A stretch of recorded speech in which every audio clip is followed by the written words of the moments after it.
Hello po sa inyong lahat. Welcome to my channel, lalong-lalo na sa mga bago. Hello po. So, sa video ko ngayon guys ay ipapakita ko lang sa inyo kung ano nga ba yung itsura nitong ITEL 5029. So, bali di keypad na cellphone guys. Kung ano-ano nga ba yung mga apps na meron na dito pagkabili pa lang natin. So, ito hindi ko pa to nagagamit guys. Chinek ko lang siya pero wala pa tong mga files, wala pa tong SIM cards at memory card. So, ang video ko ngayon, papakita ko kung ano yung meron dito sa ITEL 5029 na di-keypad na cellphone at ituturo ko na din sa inyo kung paano gamitin ang di-keypad na cellphone. So, bali ganito siya. Ayan. So, malaki yung kanyang screen guys. Isa to sa mga nagustuhan ko yung screen niya kasi para to sa mama ko para medyo klaro yung mga sulat, klaro niya. So ganito yun yung style sa gilid. Ganito naman sa ano. So slim body design. Battery niya is 1000 mAh. Tapos big screen, wireless FM, dual SIM card, Bluetooth, USB port, earphone jack, 64 MB ROM, yan. So, meron siyang 64 MB na memory guys sa kanyang RAM. And then, up to 32 GB yung kanyang phone storage. So, buksan na natin. Yan. So, ito na. Binuksan ko na to guys para hindi tayo matagal. Ito, pero nakalagay na ganito lang. Then, so, bali ganyan siya. Unlock natin. Pag unlock guys, pag lock at unlock, dito at saka dito. Ito, nakalock to. So, i-unlock natin. Ayan. So, hindi na siya nakalock. So, bali ganyan siya. Of course, wala pa siyang SIM card, kaya ganyan, no SIM. Then, nandito kayong kanyang percentage ng battery. And then, yung time, hindi pa nakaset, pati yung date at saka day. So, punta tayo sa menu. Yan. Punta tayo sa una. So, yung meron dito is video player, video recorder, image viewer, magic sound, profiles, my files, alarm, calendar, calculator, internet, torch, sound recorder. So, dako tayo sa pangalawa. Yan.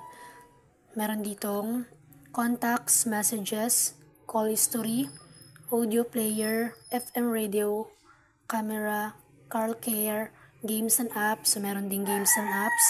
Facebook, smart transfer, king talker, settings. Sa pangatlong menu tayo, Bluetooth, SDK, user guide, user feedback, ebook, at saka super battery mode. Ayan. So, yun yung mga applications na meron dito, guys. So, madami-dami rin. Tapos, yung mga applications na meron dito, hindi yan na uninstall. Kasi given na yan dito. Hindi yan nare-remove. Dito na talaga yan siya. Yan.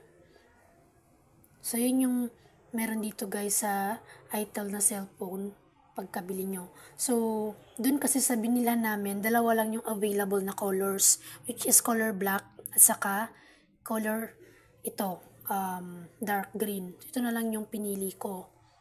So, ganyan siya.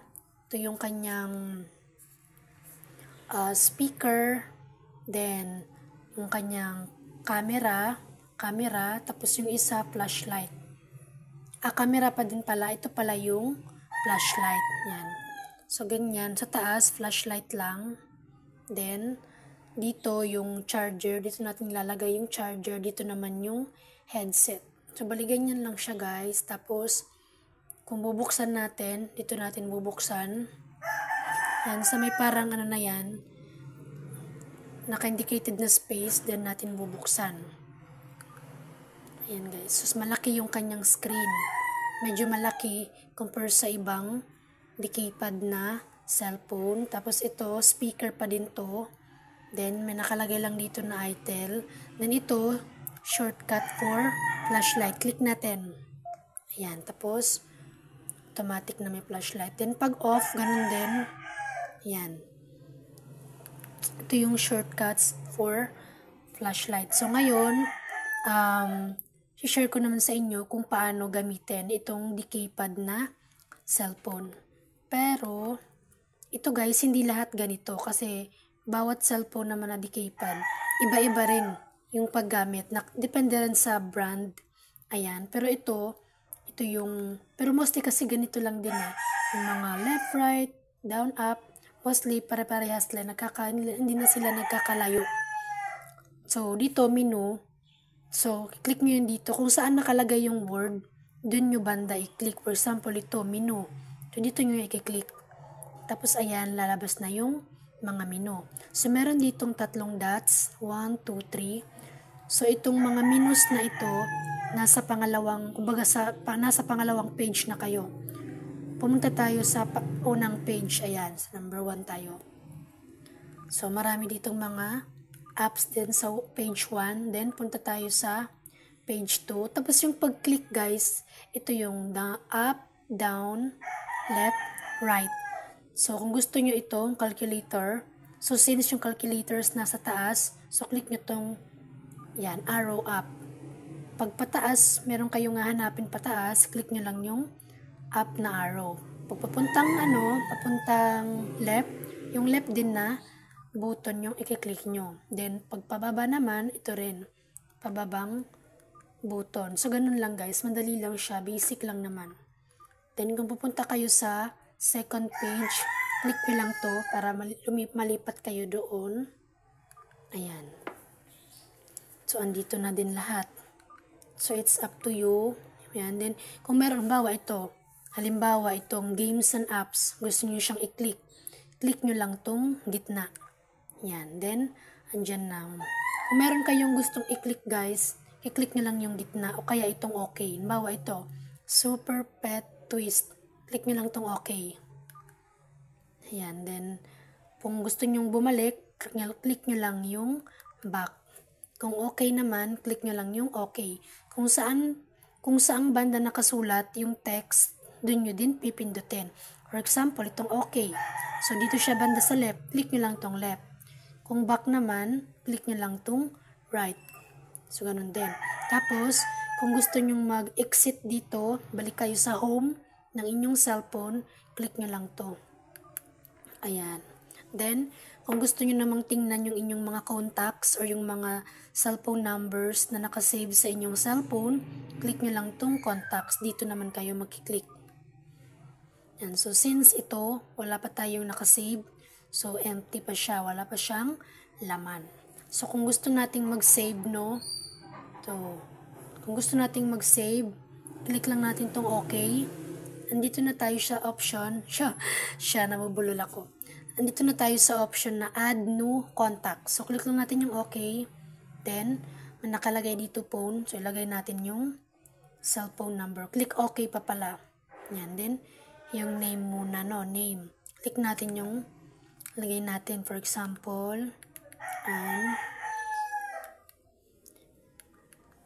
yan. Then, kapag okay na, click natin yung okay sa gitna.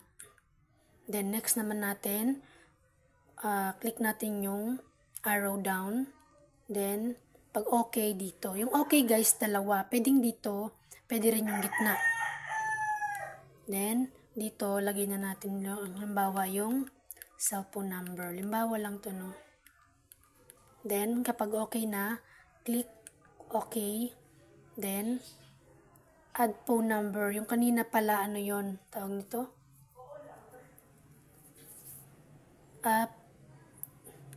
Okay lang, same lang. Add phone number at saka yung taas, pwede rin. Tapos kung gusto nyo maglagay ng picture guys, meron din. Kung gusto nyo lagyan ng picture yung... So since wala pa tayong mga... Kung meron kayong mga picture sa inyong gallery, click nyo yung from file. Pero kung wala pa, pwede kayong mag-picture on the spot ngayon. So click natin from camera. Halimbawa lang ganyan.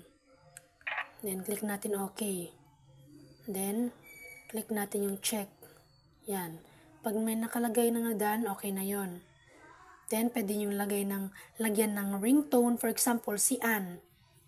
Kapag tatawag sa inyo si Ann, Kung gusto nyo ng may sarili siyang ringtone, so lagyan nyo ng ringtone. May nakalagay dito, default ringtone. So, ringtone para sa pagtawag ni Ann sa inyo. So, ayan lang. Then, kung gusto nyo na siyang i-save, click nyo lang tong option. Then, click nyo lang tong save. Yan, saving. So, meron na tayong isang contact number. Tapos, yan, scroll natin papunta kay Ann. Kung gusto natin itong i-edit yung pangalan, gusto nating palitan yung pangalan, yung picture, gusto rin nating palitan, click lang natin yung options. Then, click others. Meron yan, wait lang. Yan. Click natin tong gitna. Then, may nakalagay dito, edit. Yan. No. Click nyo yung edit sa gitna. Yan. Pwede nyo nang palitan yung pangalan. Then, kapag okay na, click nyo yung gitna. Yan, okay na. So, ganun lang guys. Same lang din kanina sa pag-save. Ganun din yung process pag-edit. Then, save na natin ulit. Yan, then, back tayo. Yan. So, napalitan na yung name. So, ngayon, kung gusto natin na i-delete ito, click na natin yung options. Yan, may nakalagay na delete. Then, click OK. Kung gusto nating i-delete. Kung gusto nating hindi mo na i-delete, click cancel. So, i-delete natin. So, one contact deleted. So, wala na yun. Wala na yung ani. Then, dito tayo sa ano muna, message. So, ito kayo magsusulat ng mga text nyo. So, yung pag-text guys, for example, Ann, dalawang Ann. Pag nag-type kayo ng dalawang letter na magkatulad, huwag nyo sunod-sunod ilagay kasi hindi yan malalagay. Bawa, E, tapos E, papanibago, hindi. Pagkatapos ng E, wait lang saglit. Pag nawala yung highlight, saka kayo mag-type. Yan. Kasi kung sunod-sunod na ganyan, tingnan nyo, nawawala siya. No? Minsan na naiiba. Yan. Ganyan yung pag guys, type. Tapos pag clear, ang pag clear guys na shortcut, dito yung pag erase. Pero kung gusto nyo shortcut, long press nyo, yan, mawawala na yan lahat. Then, dito sa inbox, yung mga nag-message sa inyo, kung bawa 3, may nakalagay dyan 3 messages. So, ito wala pa, kaya 0. Drops naman, yan yung mga tinype nyo na hindi na-send. Then, sa outbox, yan yung mga, ganun din, mga sinave nyo na ano. Dito naman sa sent messages, yung mga message na na-send nyo na. Yan. Then, call history, dyan nakalagay yung call history nyo. Kung ilan at sino-sino yung nag-miss call sa inyo, sino yung nagtawag sa inyo, ilan yung mga na-receive yung tawag, at ilan yung mga tinawagan nyo. Andyan na lahat sa call history. Contacts, yung mga cellphone number na sinave nyo sa cellphone na ito. Then, messages. Ayun. Unahin natin dito guys. Ayan. Sa unang page. Video player. Dyan yung mga videos nyo. So, dyan nyo ito mapiplay. The next, video recorder. Kung gusto nyo mag-video, mag-record, pwedeng dito na lang kayo mag-click kesa sa camera. Then, image viewer, to yung album. Ayan o, pagpipilian. Bawa, gusto nyo itong i-delete, click nyo lang yung options, then, pili lang kayo kung ano yung gusto nyo. Click delete. Yes or no. Pag yes, dito. Pag no, dito. So, yes natin. So, ganun lang yung pag-delete guys. Paulit-ulit lang yung proseso. So, sabi ko nga, kung nasaan yung sulat, dun kayo mag-click. Bawa, ito, gusto nyong i-delete. So, yung options nandito. So, dito kayo mag-click. So, kung gusto nyong ibalik, so, yung back nandito. So, dito rin kayo mag-click. So, back natin. So, madali lang guys, gamitin yung keypad na cellphone. Basta, marunong lang kayong magbasa at umintindi ng mga simple instructions na sinasabi dito. Magic sound, ito hindi ko pa natatry. Profiles, ito yung, dito nyo i-adjust guys. Kung gusto nyo naka-silent lang yung cellphone nyo, lagay nyo sa silent. Kung gusto nyo may sounds, click nyo yung ringtone, then click nyo yung activate sa gitna. Yan, then activated na siya. So, ganun din, ibaback nyo lang siya. Then, my files, ganun din. Andito yung mga pictures, ebook, mga videos, ganun yan. Gusto nyong mag-alarm, punta lang kayo sa alarm. Yan. Dito, dito nyo ilalagay yung oras. Halimbawa, click natin. Halimbawa, 6:30. Yan. Tapos, kung ano yung sound na gusto nyong tunog pag nag-alarm na siya. So, mamimili kayo dito. Then, pag ito yung napili nyo, click nyo yung select. Then, yung repeat mode. Kung gusto nyo, isang beses lang mag-alarm every day or kayo bahala mag-custom kung anong araw lang. So, ganun. So, ganun lang naman siya, guys. Then, check nyo to. Check nyo yon, i-on nyo kung gusto nyo mag-alarm sa ganyang oras. Kung gusto nyo hindi mag-alarm, i-off nyo lang. Yan. Then, back. Then, meron din ditong calendar. Merong calendar din dito, guys. Hindi lang touchscreen, pati di keypad. Meron din calculator. Ayan. So, madali lang talaga. May mga naman instruction. Plus, times, minus, division. Then, internet. So, dito pwede kayong makapag-search, guys. Pero, hindi ko pa to na-try. Medyo to hindi tayo masyadong sure dito. Torch, ito yung flashlight. So, naka-off pa siya. On na natin. Yan. Ilaw na. Then, off natin ulit. Pero meron namang shortcut, diba? Ito siya. Then back. Tapos yung iba dito, guys, na hindi nyo alam, wag nyo na lang pakialaman para hindi masira yung cellphone nyo. Then, ito yung sa sound recorder. Halimbawa, gusto nyo mag-record, pero sound lang nare-record. So, ito yung kiklik nyo. Then, punta tayo sa second page. So, andito yung contacts, messages, call history. Andyan nga yung sabi ko kanina. Yung sa contacts, yung mga cellphone numbers na sinave nyo sa cellphone na ito. Then, yung messages. Dito tayo magte-text, mag-save ng mga kung ano yung gusto nyong i-save na sulat. So, andito rin nakalagay kung ilan yung nag-text sa inyo. Yung mga nag-text sa inyo, mga na-send yung message, andito rin. Then, call history, about sa tawag. Dito lahat yung missed call, yung mga dialed calls, received calls, andito yan lahat. Audio player, dito rin yung music. Dito siya mapi-play. Then, meron din tong radio, guys, radio. So, click nyo lang to. Then, meron nakalagay dito na kailangan to ng headset.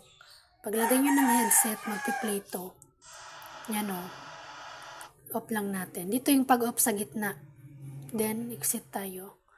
Then, ito yung camera. May camera din.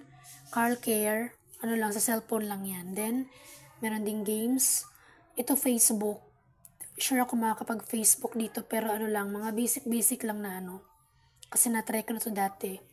Smart transfer, King Talker, settings. Ito sa settings, guys. Kung meron kayong gustong kalikutin about sa cellphone na to, dito kayo pupunta sa settings.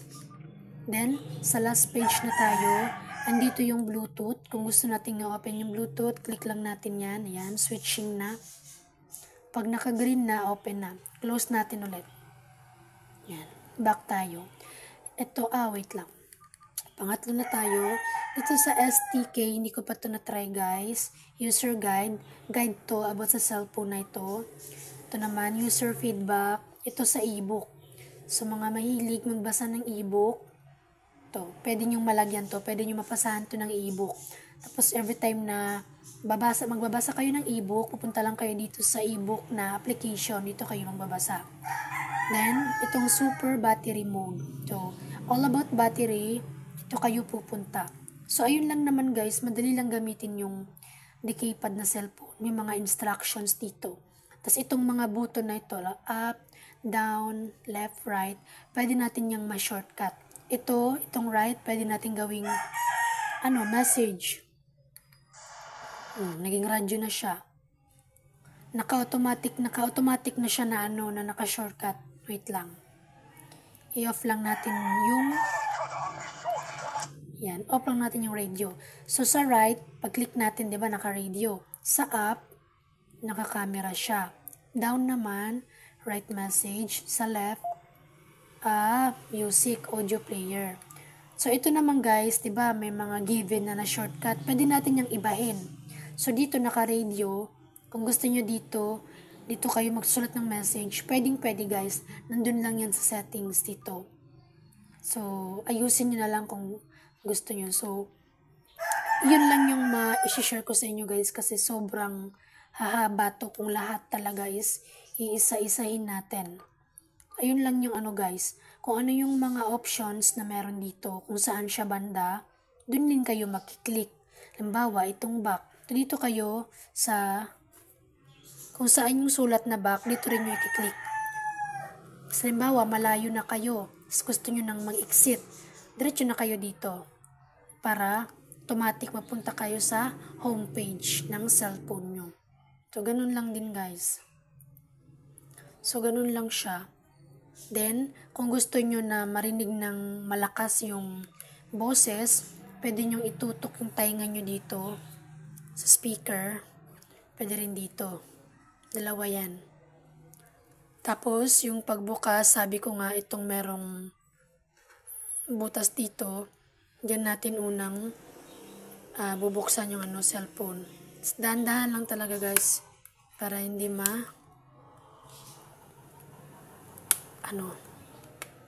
yan. So, ganyan siya. Then, sarado natin ulit. Tapos, yung pag-off ng cellphone dito rin guys, long press natin. Unlock muna natin. Kasi hindi natin ma-off yung cellphone kung nakalock. So, pag unlock, pwede na natin siyang i-off. So, meron ditong choices. Pili lang kayo sa arrow. Kung gusto nyo flight mode, click nyo yan. Click nyo yung arrow left. Kung gusto nyo naka-reboot. Yung reboot guys, din yan, restart. So, since papatayin natin tong cellphone na to, na-click na natin yung reboot. Magre-restart to. Yan. So, ganyan siya pag na-off. Pag nag-open, ganun din siya guys. So, wait lang natin. So, automatic siyang nabuksan kasi nga, ni-restart lang natin or ni-reboot. So, ganyan lang siya guys. Off and on. Ganun lang siya. Then, kapag mag-aayos kayo ng oras, dito lang yan sa settings, sa my phone settings. Yan o, date and time. Yan. Bawa, piliin natin yung Philippines. Kung nasaan kayo, yun yung piliin nyo. Kasi diba, bawat lugar, iba-iba yung oras. Ito, Manila. Ayan. Then, click OK. Done na. Then, set time and date. Oras na ba ngayon? 8:47. 8:47. So, ganyan lang yung pag-set, guys. Tapos, dito yung date. So, una, yung araw, yung buwan, at saka yung year. So, ngayon ay December 18, 2023. Okay na yan. Itong daylight saving, kung gusto nyong off or i-on siya, ito naka-off talaga to guys. Naka-off. Then, ayun, okay na yun guys. Then, click nyo na yung save. And then na. So, exit tayo. So, ayan na, meron na tayong nakaset na ng tama yung ating oras, yung ating date, at yung ating araw. So, ganun lang guys, gamitin ang decay pad na cellphone. Madali lang talaga siya guys, basta intindihin natin ng mabuti yung mga buttons na nakalagay dito. Madali lang, basic lang yung mga nandito. So, yung akin lang is, kumbaga, pahapyaw lang, mga basic lang yung i-share ko sa inyo. Kasi kung isa-isahin ko, sobrang haba talaga to guys. So, at least, kahit paano, sana sa video na ito, ay nabigyan ko kayo ng idea tungkol sa decay pad na cellphone. At dito nga sa ITEL 1529. So, meron na to siyang, guys, may free na headset, tapos, charger. Then, ito yung kanyang booklet. Yan, about warranty. Then, ito yung kanyang resibo. Mura lang to guys. Wala pa tong 1,000 pesos. So, ayun. Dual SIM na siya. May lagayan din ng memory. Ayan. So, ayun lamang guys, yung aking video sa ngayon. Pa-favor na lang po, huwag niyo pong kalimutang mag-subscribe sa aking YouTube channel. Maraming salamat po. God bless!